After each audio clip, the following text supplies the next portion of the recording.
আসসালামু আলাইকুম। আমরা যেই সেদ্রা স্মিথ প্রবলেম সলভিং যে প্লে লিস্টটা চালু করছি আজকে সেটার দ্বিতীয় ভিডিও অর্থাৎ মসফেটের দ্বিতীয় ভিডিও। তো এখানে দেখেন আর একটা ম্যাথ নিয়ে আলোচনা করব। এই ম্যাথে আমাদের দুইটা মসফেট সিরিজে কানেক্ট করা আছে এবং কোশ্চেনে বলতেছে যে এটার ভিটি দেওয়া আছে 1 voltage, mu N CO X এটা দিয়ে দিছে 120 micro ampere per volt square, lambda zero. Normally lambda জিরোই দেওয়া থাকে।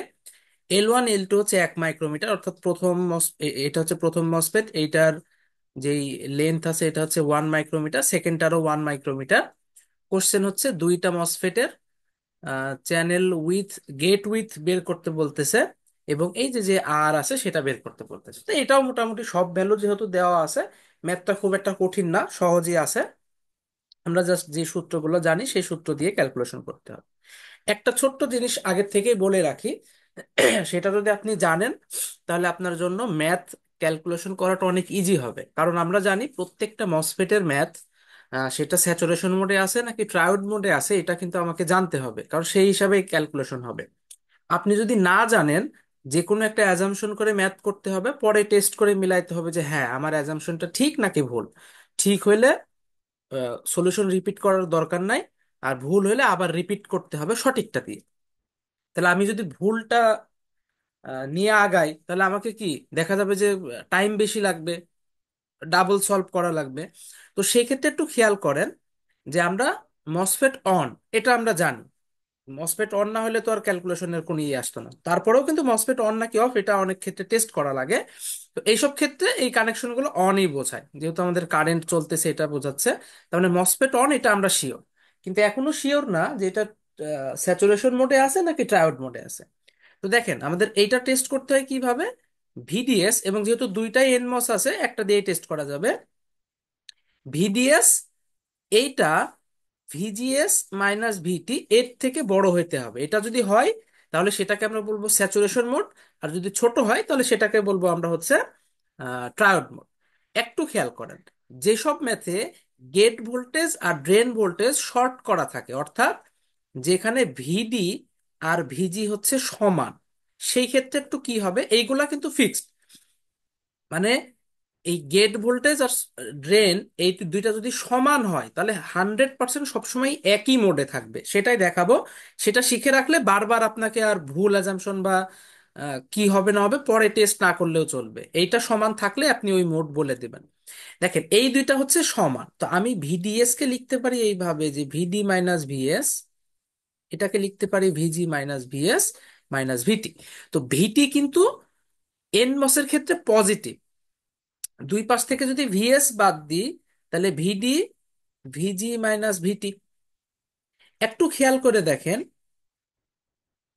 এটা হতে হবে। এখনো আমি বলতেছি না যে এই ম্যাথের ক্ষেত্রে এটা হবে কিনা, এটা হতে হবে।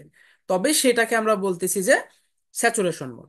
একটু দেখেন, এইটা আর এইটা যদি সমান হয়, এই যে আমরা বলতেছি এই ম্যাথের ক্ষেত্রে কি এই দুইটা সমান না, এই কন্ডিশন, তাহলে এই চিহ্নটা কি সত্য নাকি মিথ্যা?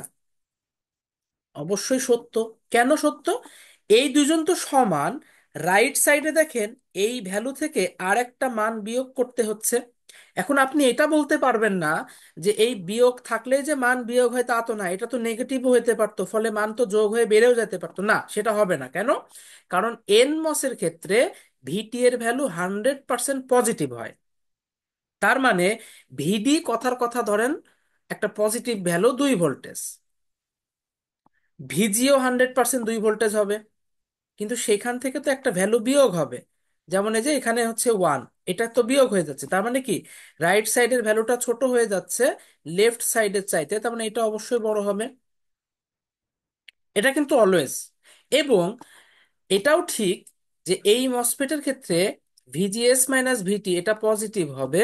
ফলে যখনই ড্রেন ভোল্টেজ এবং গেট ভোল্টেজ সমান হবে, আমরা দেখেই বলে দিতে পারি যে মসফেট গুলো কি মোডে থাকবে, স্যাচুরেশন মোডে থাকবে, যদি এই দুইটা সমান হয়। ফলে আমাকে আর বারবার টেস্ট করা লাগবে না, আমি এটা সমান দেখলেই বলে দেবো যে মসফেটটা কি মোডে আছে, স্যাচুরেশন মোডে আছে। সমান না থাকলে তখন আমরা হচ্ছে টেস্ট করব বা ইত্যাদি ইত্যাদি। এবং এটা কিন্তু পি মসের ক্ষেত্রেও সত্য, এটা অলওয়েজ কিন্তু খেয়াল রাখতে হবে। সো আমাকে এই টেস্টগুলো আর না করলেও চলবে। আপনি লিখে দিতে পারেন যে অ্যাজ ভিডি সমান ভিজি, this MOSFET is in saturation mode. এবার আমরা ম্যাথটা করব। কারেন্ট দেখেন দেওয়া আছে মাইক্রো অ্যাম্পিয়ারে, ফলে আমরা মাইক্রোতেই রাখি, সমস্যা নাই। সমান half mu N CO X W by n. এই যে মিউ এন সিও এক্স, এটা কি 120 micro ampere per volt square, যেহেতু এটা মাইক্রো অ্যাম্পিয়ারে নিছি, এটাও আমরা মাইক্রো অ্যাম্পিয়ার পার ভোল্ট স্কোয়ারেই নিব। এটা যে এককে থাকবে, এটাকেও সেই এককেই রাখতে হবে। দেন ডাব্লু বাই এল। ডাব্লু কত? আচ্ছা, আমরা কোন মসফেটের জন্য করতেছি সেটা একটু লিখে নিই। আমরা ধরে নিলাম এটা কিউ 1 এর জন্য করতেছি। তাহলে কিউ 1 এর জন্য যদি করি, নাম দেব ডাব্লু 1। আর এল 1 এর মান কত? 1। দেখেন নিচেরটা মাইক্রোমিটারে নিচ্ছি, ফলে ডাব্লু 1 এর যে অ্যান্সারটা বের হবে সেটাও মাইক্রোমিটারেই বের হবে, এটা আমাকে খেয়াল রাখতে হবে। আর এর ভিতরে থাকে ভিজিএস মাইনাস ভিটি তার হোল স্কোয়ার। তাহলে দেখেন এই মসফেটের জন্য ভিজি গেট ভোল্টেজটা কত? এই যে 1.5। ভিজি মাইনাস ভিএস, এই যে ভিএস হচ্ছে 0, মাইনাস ভিটি তার হোল স্কোয়ার। ভিটি কত? ভিটি হচ্ছে যে 1 ভোল্টেজ। তাহলে এখান থেকে ইজিলি আমরা ডাব্লু 1টা বের করে ফেলতে পারবো, ক্যালকুলেটারে করি। এই 120 120 কাটাকাটি হয়ে গেল, এই দুইটা সমানের ওই পাশে গেলে 2 ডিভাইডেড বাই এই যে এইটার স্কোয়ার। 1.5 -1 তার হোল স্কোয়ার, তাহলে আসতেছে কত? 8 মাইক্রোমিটার।